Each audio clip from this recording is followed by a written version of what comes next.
Hello, this is the Death Row and Executions channel. My name is Paco Rivera, and I do presentations on an execution that will happen soon, including a story on what got the death row inmate sentenced to death. You can also follow me on Facebook for updates and more death row news. There will be a link to my Facebook in the description below. Also, check out my other channel, The Maximum Sentence, where I cover a recent crime and conviction. There will also be a link for that. The case I'm going to talk about today has been featured in a bunch of true crime shows and documentaries over the years. The Investigation Discovery Channel and the Oxygen Network and others have covered this case of a man considered to be a prolific serial killer of many men in Florida during the early to mid 1990s. Daniel Owen Conahan Jr. was born in Charlotte County, Florida in 1954. He is now 72 years old. Conahan was arrested in 1996 and went to trial 3 years later in 1999, and he was convicted of kidnapping and murder and was sentenced to death. So he's been on death row in Florida for 27 years, and he is set to be put to death in Florida this year on September 10th. Conahan was dubbed the Hog Trail Killer because most of the bodies found of all the men he would be suspected of killing were found in an area of Florida called the Hog Trails, located in a section near the cities of Punta Gorda and Northport, and not far from the more well-known city of Fort Myers. The Hog Trails is a huge area of woods where can be found throughout the woods wild pigs, feral hogs, also alligators, white-tailed deer, wild turkeys, and various types of snakes. And between the years 1994 and the year 2007, over a dozen bodies, mostly skeletal remains, have been discovered in those woods. So the majority of those men that were killed were found while Conahan was already sitting on death row for more than a decade. And authorities in Florida have said that they still believe more of Conahan's victims may continue turning up eventually. Almost every set of remains found were men known to have been reported missing or last seen between the years 1993 and 1996, when Conahan was arrested. It would be concluded from everything gathered with this case that Conahan had lured mostly transients, drifters, homeless men, into those woods with the promise of cash if the men posed nude for him for pictures that he would take. And these men allowed him to tie them up to a tree in many cases. Some media reports and even Wikipedia state that Conahan had targeted gay men, and I believe that is not correct. Many of these men, including two that survived, have said that they are not gay. They were all simply men that were down on their luck. They were men of the streets, most of them addicted to drugs or alcohol. And these men would do almost anything for some money. When investigators began surveillance of Conahan when he became a suspect, they could see that his modus operandi was to drive around in his blue Mercury Capri near homeless shelters or along streets where transients and drifters gathered, and he would engage someone in conversation.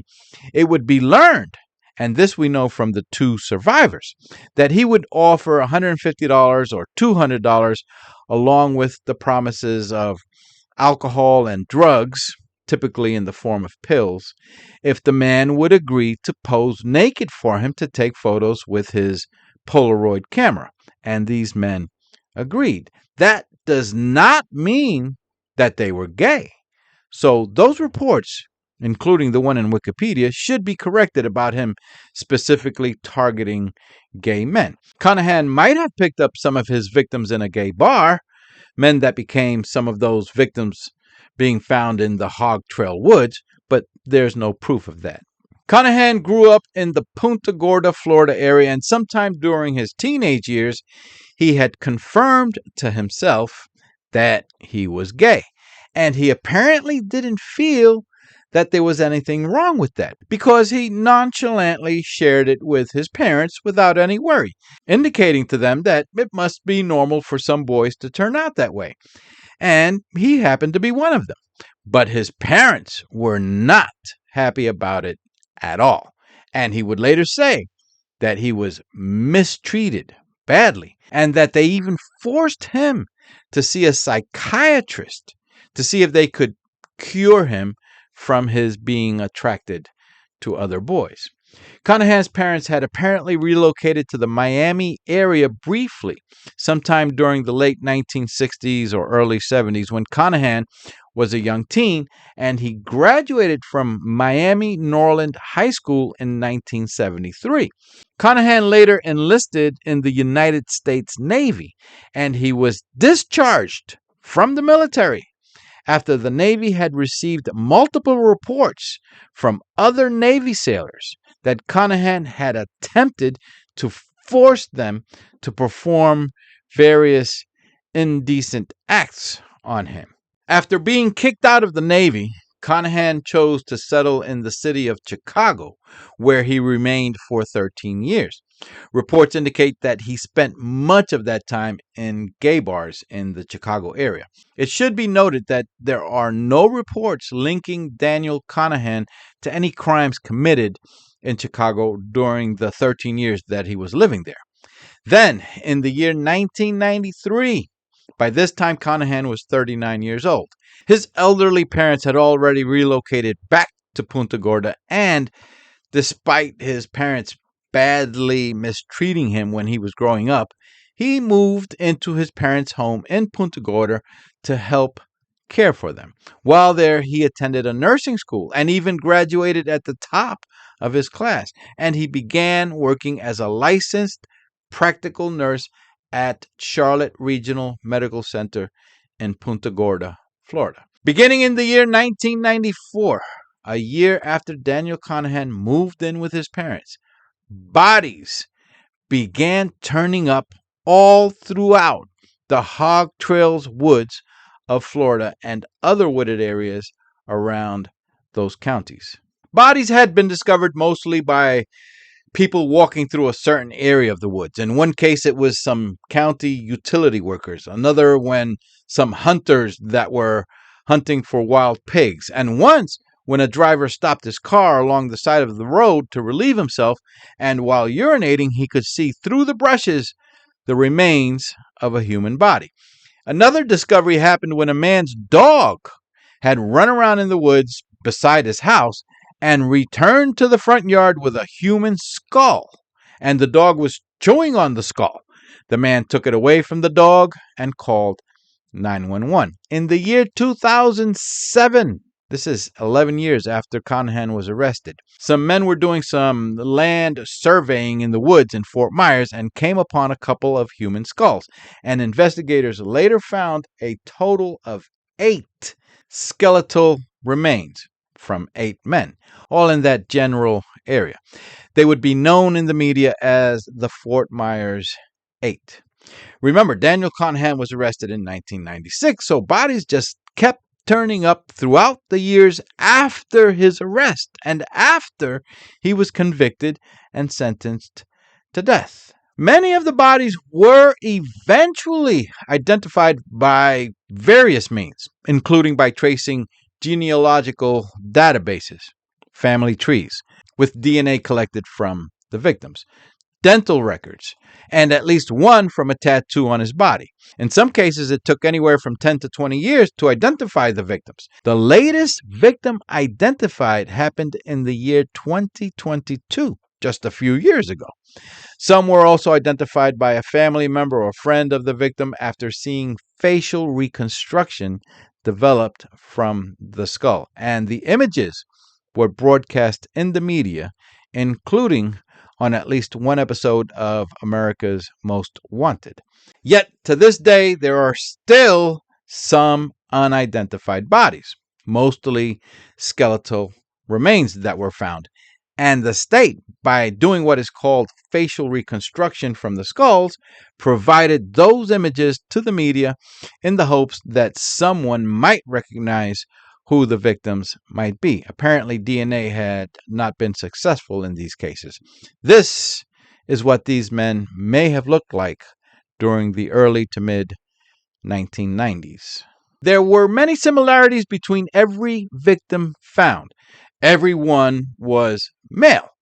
Also, none of them had been wearing any clothing, and not a single piece of clothing or shoe wear was ever found in the area where they were killed. That means every victim was nude when killed, and the perpetrator took all the clothing with him. Also, medical examiners in Charlotte County noted in their reports that nearly every victim found had poor dental hygiene, that they had not been to a dentist in many years, or quite possibly have never been to a dentist. This typically tells of a lifestyle of people living in impoverished conditions. Investigators then began surmising that the victims were probably transients or homeless people. And here's another similarity found with just about every victim that hadn't decomposed all the way down to the bones. The MEs also said that the male genitals were removed. And they could tell that a very sharp instrument, such as a surgical scalpel, had been used to remove the man's private parts. Remember that Conahan was a practical nurse in a hospital, so he likely had access to a surgical scalpel. While Conahan had made some stupid mistakes that would eventually lead to his capture, he was also very clever. He knew to target transients and homeless people and drifters because there is very little chance of anyone that will miss them or report them missing. And that, unfortunately, was in fact the case here.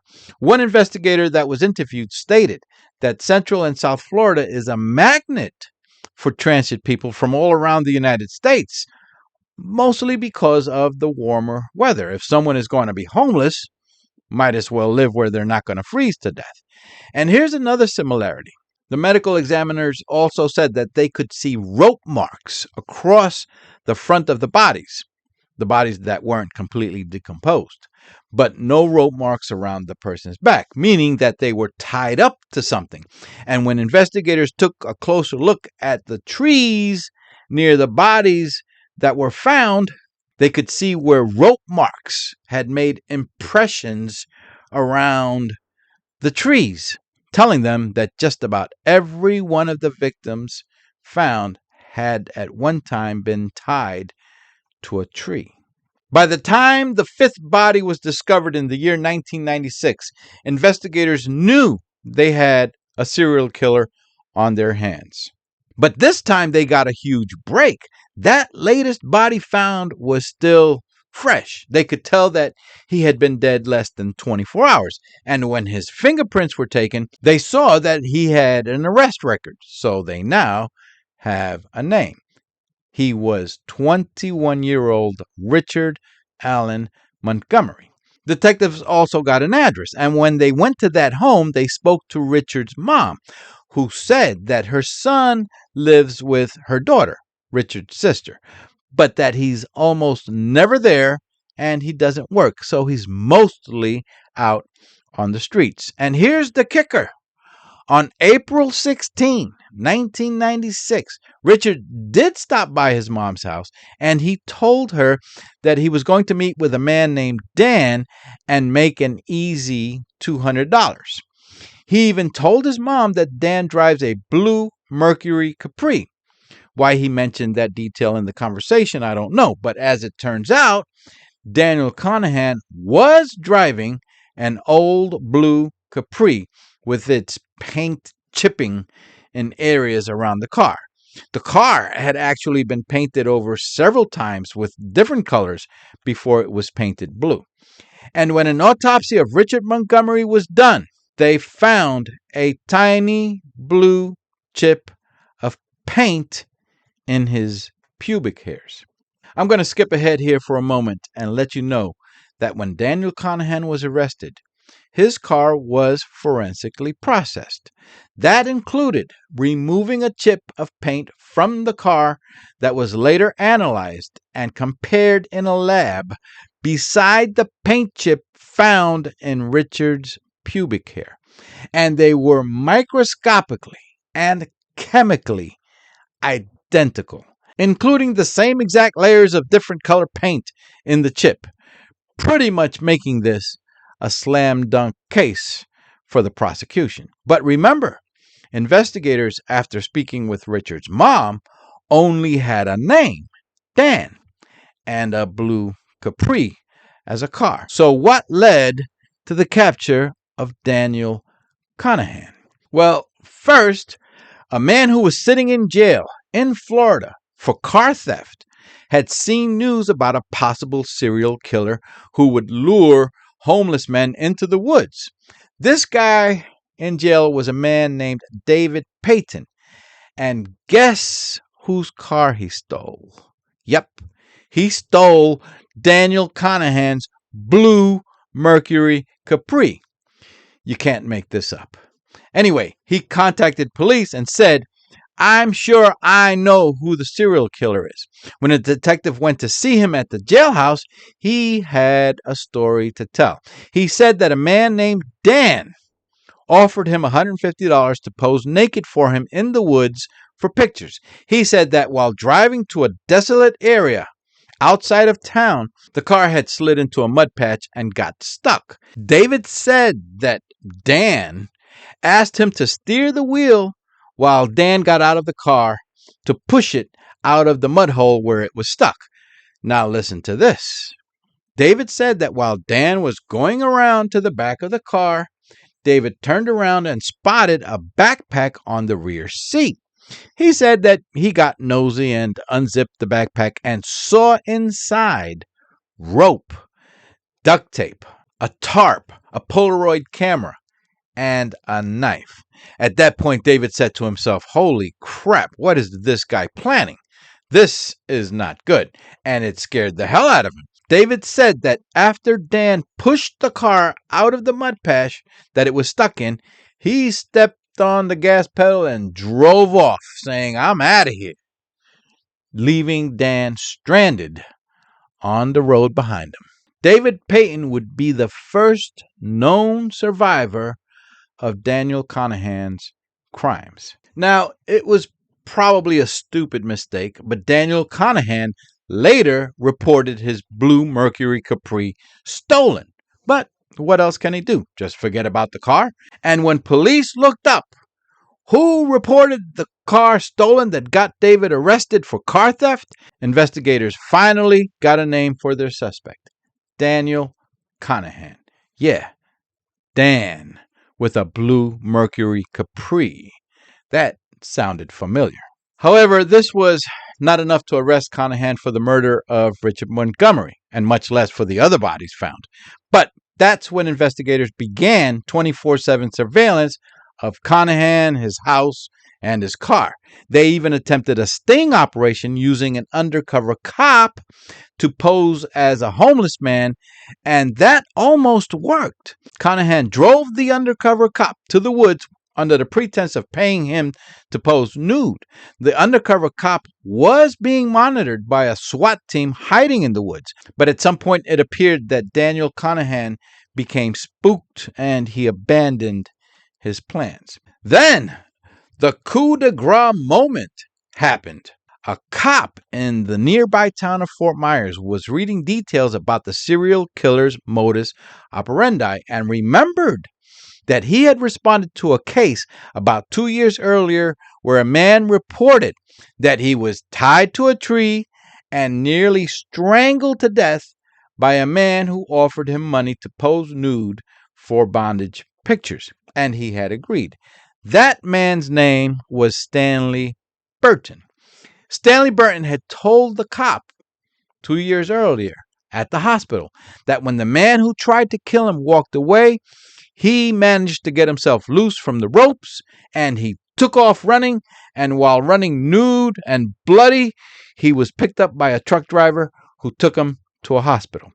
Stanley Burton was now the second man known to investigators to have escaped from Daniel Conahan.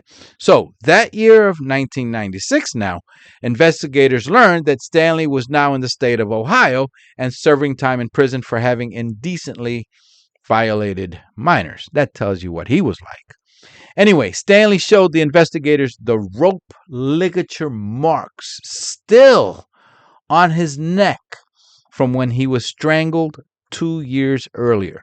And he told the story of what happened after he was picked up by a man driving a blue Capri. Investigators then placed a whole bunch of pictures down on the table of different men in front of Stanley, and Stanley slammed his finger down immediately on one of the pictures and said, "That's the guy right there." He had pointed at a picture of Daniel Conahan. Now, police in Florida can pick up Conahan and arrest him, but not for murder. Not yet.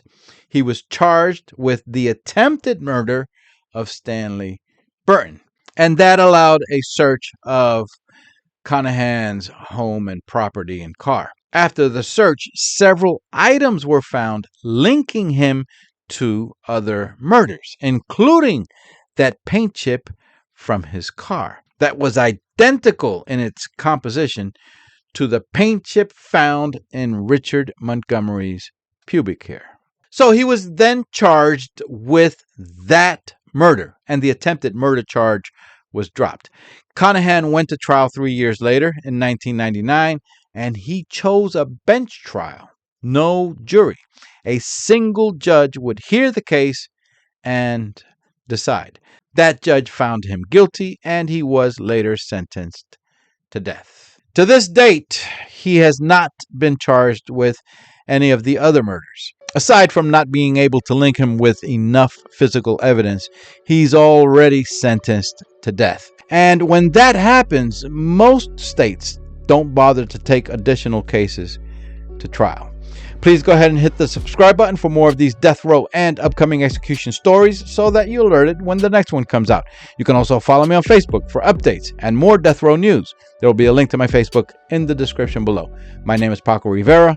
Thank you for watching. Take care and bye for now.